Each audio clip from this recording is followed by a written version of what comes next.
about analysis of large-scale structure data, in particular focusing on gravitational lensing.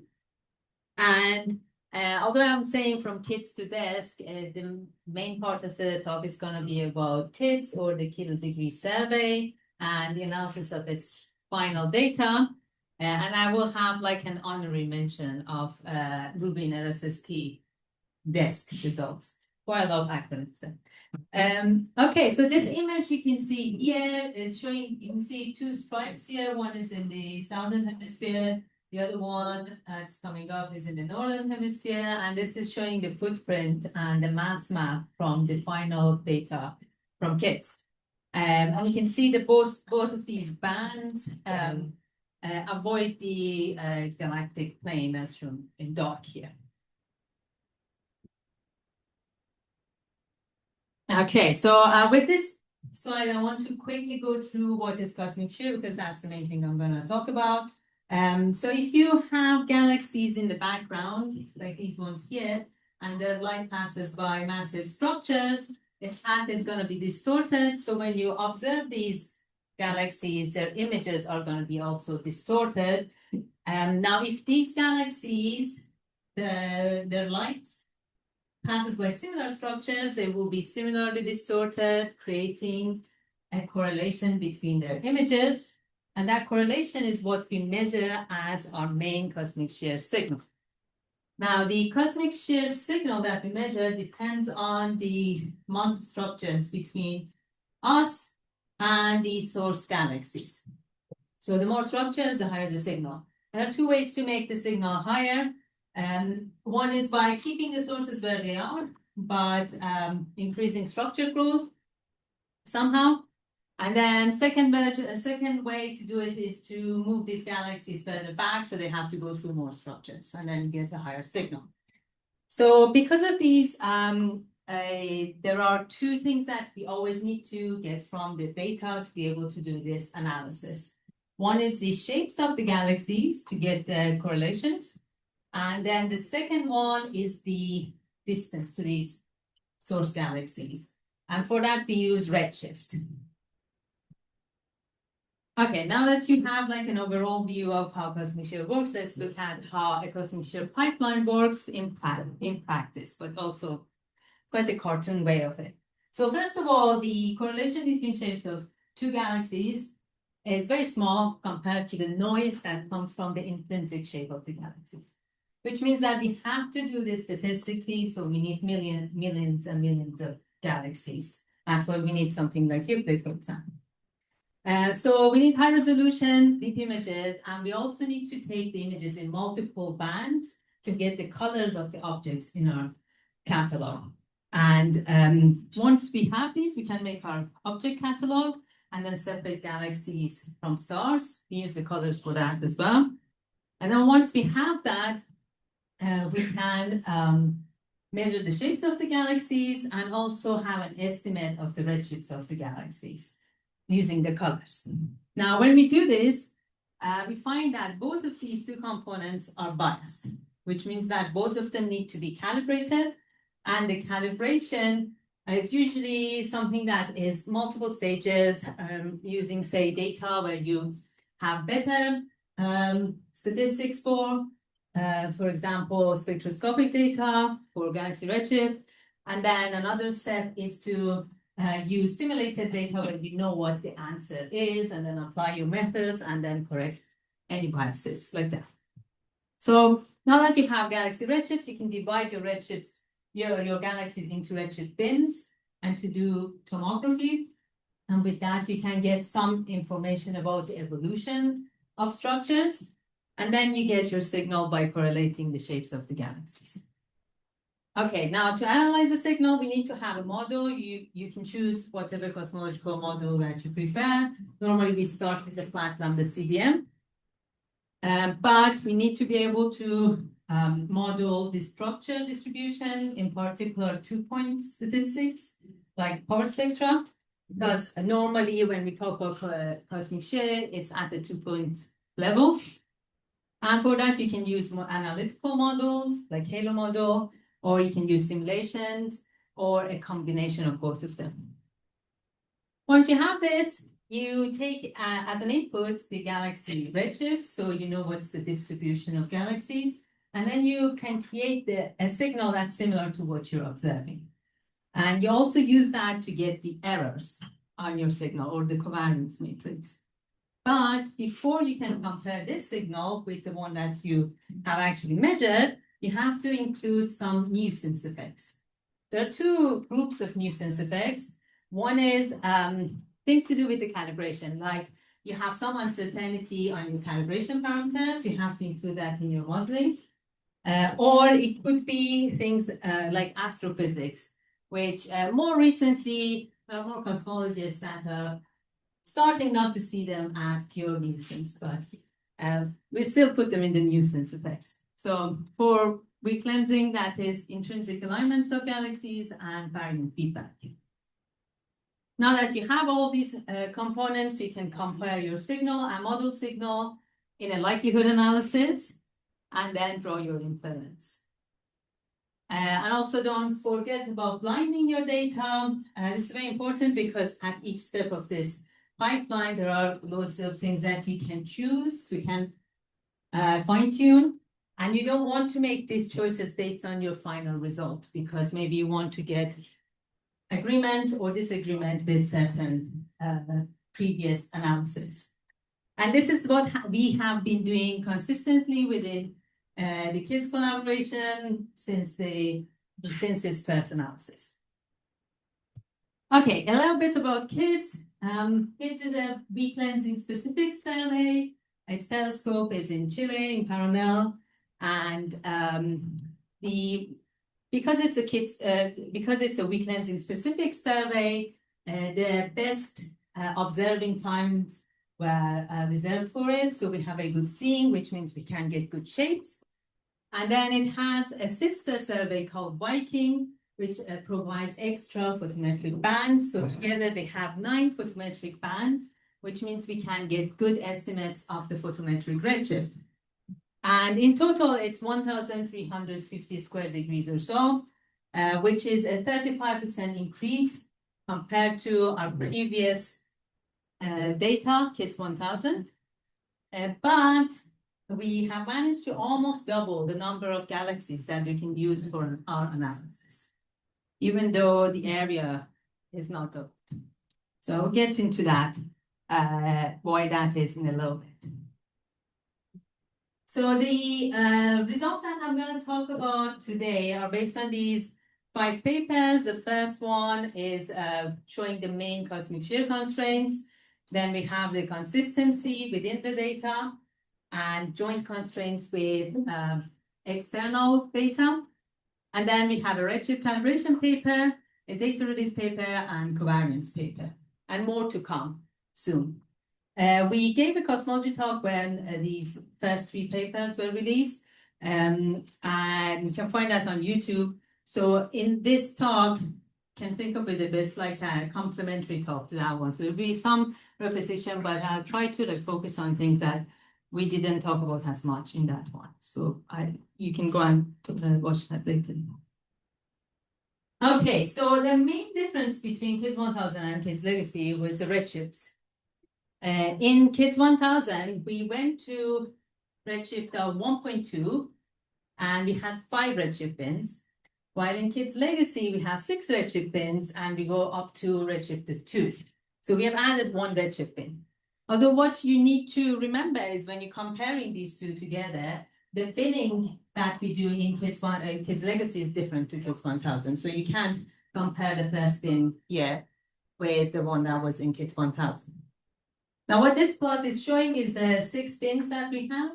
And in gray, this is showing the photometric redshift estimate for the galaxies. And then in green is the calibrated version of it. And you can see that the gray is normally near the peak of the calibrated one, but obviously not representative of all the galaxies. And that's why the calibration is very important. Now, adding this last bin accounts for about 5 to 6 million galaxies. That's the extra galaxies that has been added. but it doesn't explain all the increase in the data that we found.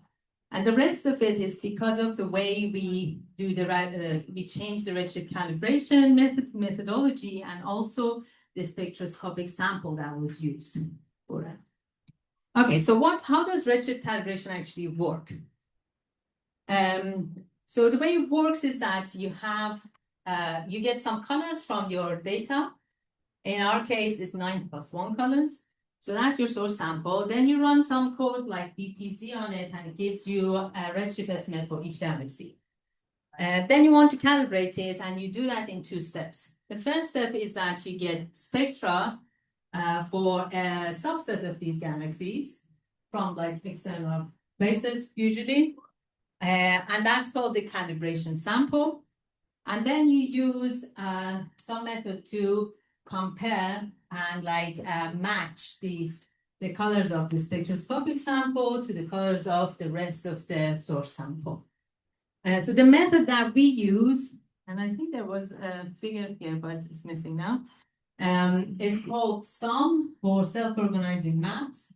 And what it does is that it basically turns a 9-dimensional or 10-dimensional space, color space, into 2 dimensions, and then creates these little cells and puts all the galaxies that have similar colors in one cell.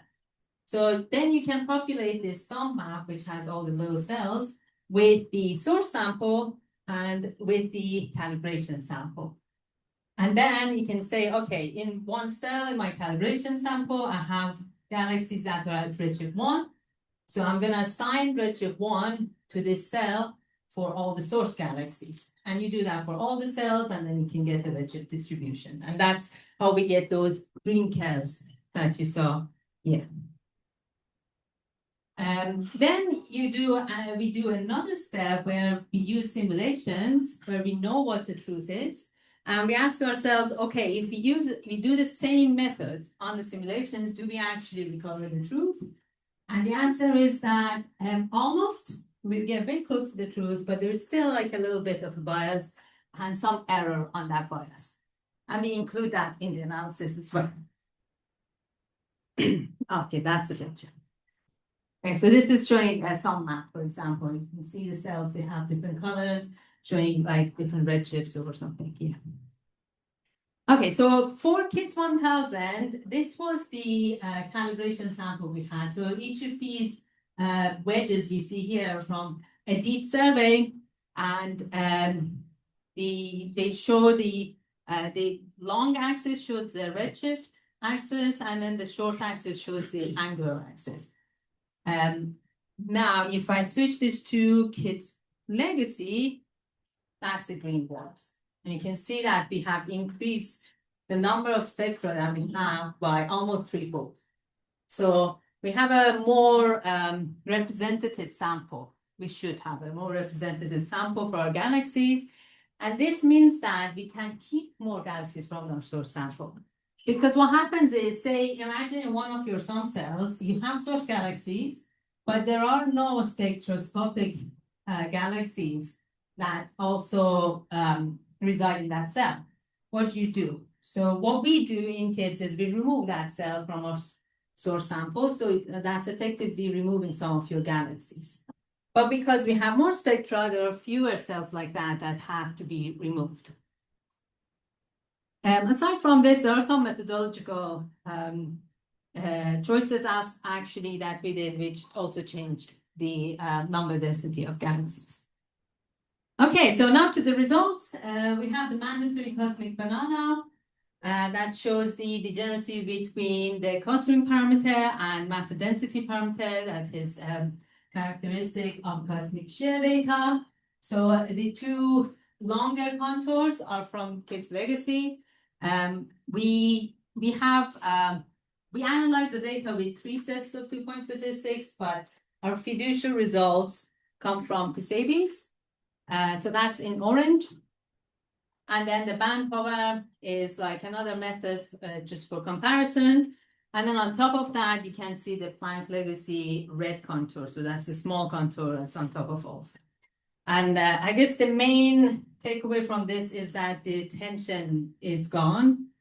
And one other thing I should say, the reason we don't use actually correlation functions, although I told you that the observable is the correlation between shapes, is because there are two modes in gravitational lensing, E modes and B modes, kind of similar what you get in CMB. But the B modes in lensing, generally we expect them to occur if you have some systematics in the data. So it's like a diagnostic tool. So it's very important to be able to separate E and B modes from each other. And with Casabi's, you can do that cleanly and completely. And that's why Casabi's are our main statistic. And if you want to ask me about B modes, you can ask later. There's some stories about kids with B modes. All right. Okay, so because we have that degeneracy between sigma 8 and omega m, we can't really say anything about each of them separately, but we can say something about their combination. And that tells us the width of the banana. So normally people approximate the width with this parameter called S8, which is this combination of sigma 8 and omega m. So omega m to the power of half times sigma 8, basically. But depending on what kind of data you have, what's your redshift range, what statistics you use, the 0.5 power is not necessarily the most optimal. So what we do is we fix the power to the contour directly, and then we find that for our fiducial analysis, the power is actually 0.58. And if you use that power, then the error bar should get a bit smaller. So that's like the direction where we have the most constraint. And the panel in the middle is showing results for that. So on top, you have our fiducial result. Then we have results from DESC year 3 and HSC year 3. Their most recent results. So this one is from, the DESC result is from the DESC and KiDS paper, not from the original DESC year 3 paper. And then the HSC year 3 is from their own paper. And then you have the Planck legacy results here. In red, you see the number of sigma that are away from Planck. And you can see that KiDS is within 1 sigma results. Okay, and then there are like certain variations we can have in our analysis, which are all reasonable. So although we have our fiducial analysis, there are some other ones that you could check if they would change the result by much. And here there's a big list of variations, but the main takeaway is that all of the variations change the constraints by up to 0.5 sigma, no more than that, except for one of them, and that is if we use this other simulation for calibration, which doesn't have high redshift galaxies, and we know that's wrong. So it's just like an exercise, that one. So you don't take that number too seriously. Okay, so now moving on to internal consistency, because this is, because we're really focused on this, we had like a separate paper on this. So I'm gonna like tell you a little bit about how we do this. Okay, so the way we do the internal consistency is using this 3-tiered method. In the first tier, we have evidence-based matrix. So we have just one number, which is the summary statistic of how well your model fits the data, like Bayes factor or suspiciousness. And generally, the way we do kind of all the tiers is that you analyze the data by doing some division in the data and then asking, are these two parts of the data consistent with each other or not? But because it's the same data, you have to take the cross covariance between them also into account, which makes it a little bit complicated, but that's kind of described in the paper, so you can have a look at it. Okay, and then the second tier, we look at actually the parameter space directly and ask ourselves, okay, so if I have these two parameters, like omega m and sigma 8, and I've done my division in the data, do they give me the same value for these parameters within the error bars? And we can like quantify how different they are.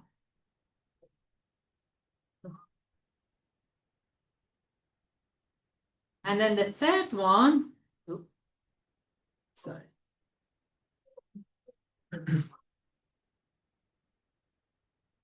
And the third one is where you look in the data specs actually.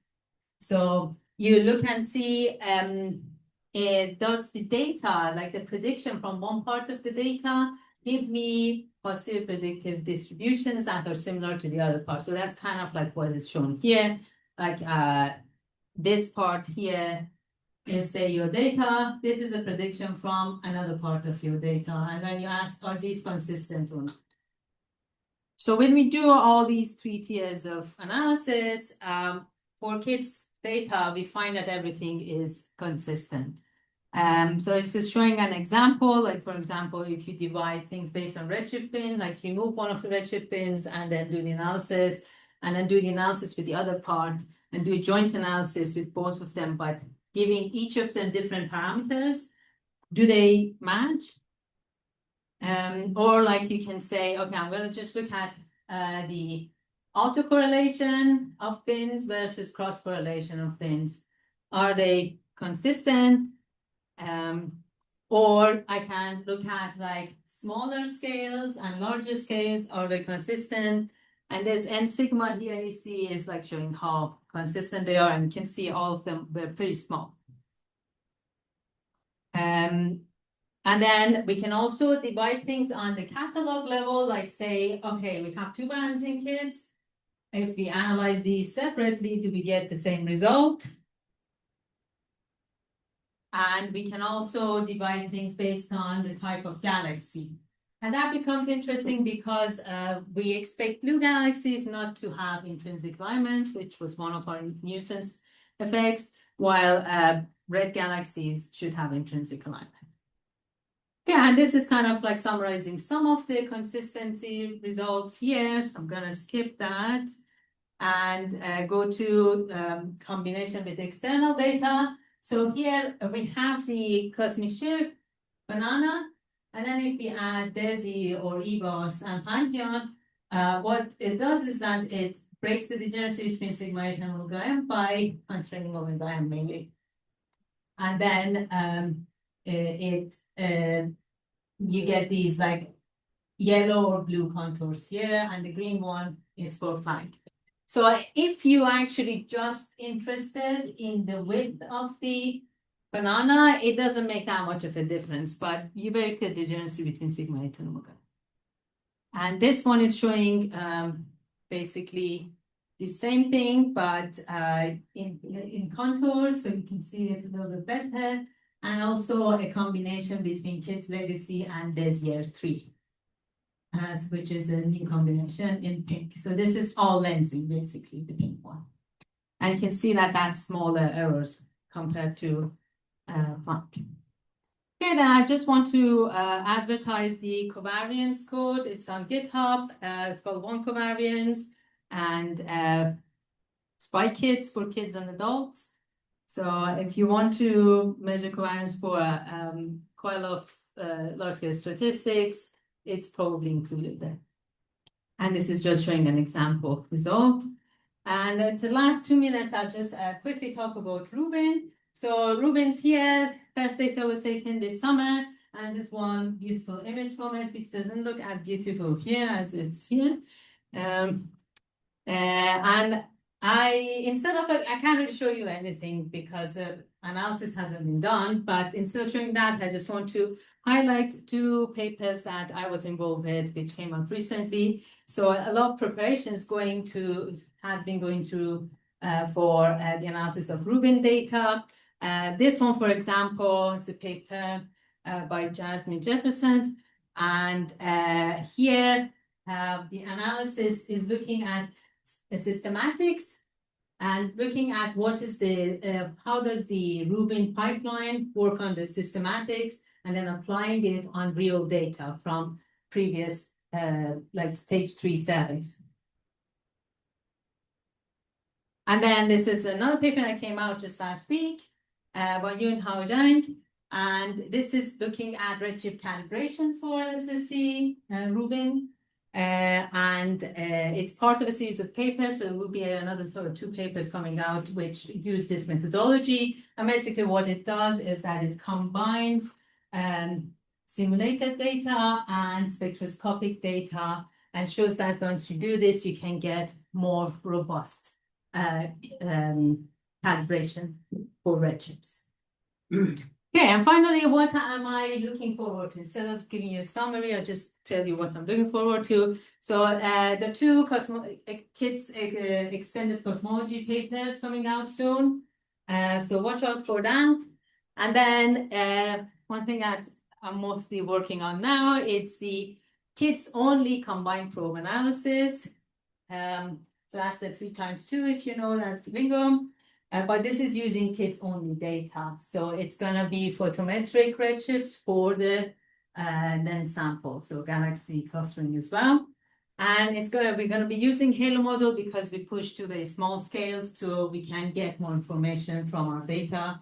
Because as you saw, the stripes are pretty narrow, so we don't have much information on the larger scales. So that's where we get our information. And also the members of our group working on combination of KiDS and spectroscopic samples to get 6 times 2 2-point analysis, which we heard about from the DESC team yesterday as well.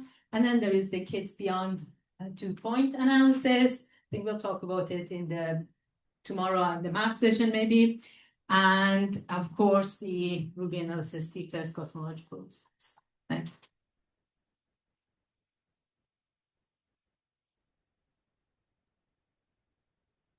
To ask questions, but first of all, from people who haven't asked any questions so far, is there anyone who wants to ask for the first time?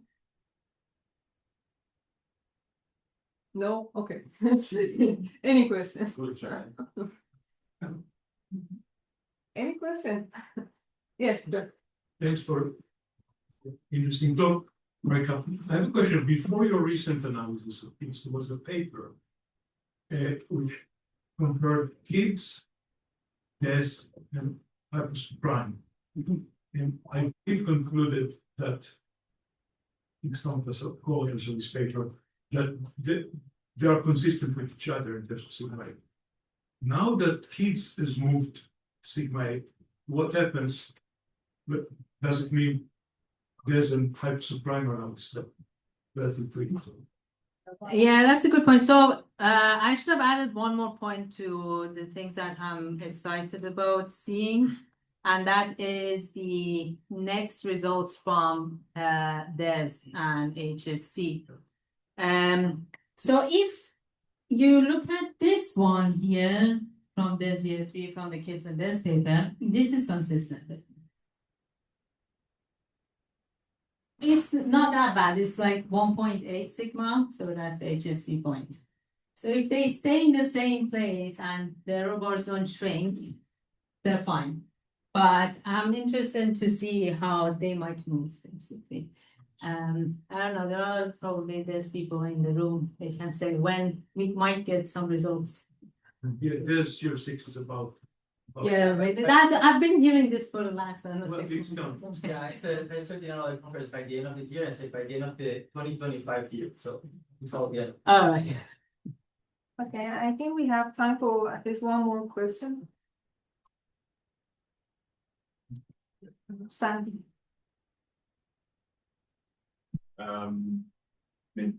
This might be a nice question, but do you have any idea of how much we can constrain, like W and WA? We hope to get improvement to be complementary to DESC, for example. So let me just think. With cleansing alone, it's a little bit hard. You get something, but when you combine things, because you get some degeneracy breaking, you will get constraints on it. So for KiDS 1000, we have a paper on extended cosmologies, and it shows constraints on W, not WA. And the extended cosmology paper for KiDS Legacy, it's going to have external data added to it as well. So probably in a few months, you'll have your answer. But is it in the Redshift bins that we expect to see you recover those results if there are like lambda hints? I can't remember on top of my head what the error bars are compared to DESC to be able to say that. I'm not sure there's much sensitivity. I think if you recalculate, There's the thing, because if you recalculate your left-hand plots, assuming not down the CDM, but assuming the DESI favored involving dark energy, I don't think it changes the level of any tension at the level of error bars that we have here. So I don't think it will discriminate between those differences. Yeah, you won't get, it's like lensing alone, you won't be able to do that. Next time, Maria, again, thank you.